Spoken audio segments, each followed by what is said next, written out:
প্রিয় দর্শক, আপনাদেরকে দেখাবার চেষ্টা করছি যে অভিষেক বন্দ্যোপাধ্যায় ঠিক সময় মতো আসে না বলে দর্শক আসন থেকে মহিলারা, বিশেষ করে মহিলারা, তারা ধৈর্য হারা হয়ে যে উঠে পড়েছেন এবং সকলেই দেখতে পাচ্ছেন সকলেই উঠে পড়েছে। দর্শক আসন থেকে পুরো উঠে পড়েছে, তারা চলে যাওয়ার উপক্রম। এবং এখানে একটা লক্ষণীয় দেখা যাচ্ছে জলের অভাব। যেসব নেতৃত্ববৃন্দ, যারা কর্মকর্তারা কাজ শুরু করেছে, তারা কোনো মতেই জল দিতে পারে না। সেই জল না দেওয়ার জন্য এবং অভিষেক বন্দ্যোপাধ্যায় সময় মতো এই মঞ্চে না আসার জন্য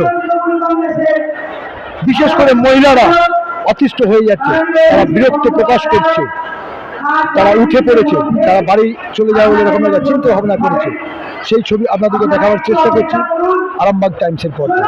প্রিয় দর্শক, দেখুন, আপনাদেরকে দেখাবার চেষ্টা করছি যারা দর্শক আসনে বসেছিলেন, মহিলারা বসেছিলেন, তারা উঠে দাঁড়িয়ে পড়েছে।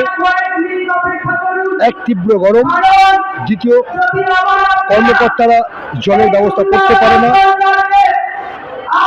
এবং অভিষেক বন্দ্যোপাধ্যায় ঠিক সময় মতো এই সভামঞ্চে না পৌঁছানোর জন্য অধিকাংশ দেখতে পাচ্ছেন দর্শক আসন থেকে সকলেই উঠে পড়েছে এবং তারা প্রায় এক প্রকার ক্ষিপ্ত হয়ে গেছে। দেখাবার চেষ্টা করছি দেখুন,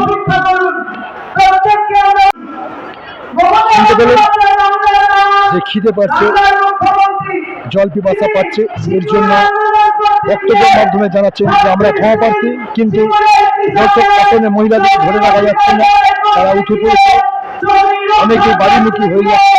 দেখতে পাচ্ছেন, আমাদেরকে সরাসরি দেখাবার চেষ্টা করছি আরামবাগ টাইমসের পর্দায়। যারা পিপাসায় তারা শুকিয়ে যাচ্ছে, মহিলারা বলছে আমরা জল পাচ্ছি না এবং আমাদেরকে বলা হয়েছে 12টার সময় আসছে, এখন পর্যন্ত তারা কেউ এসে পৌঁছায় না অভিষেক বন্দ্যোপাধ্যায়। সেই ক্ষেত্রে আজকে মহিলাদের বিক্ষোভ খোপা খেতে পড়ছে, দেখুন উঠে পড়ছে, দেখানোর চেষ্টা করছে,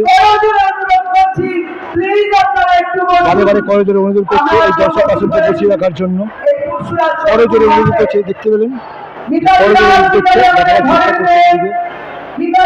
চেষ্টা করছে।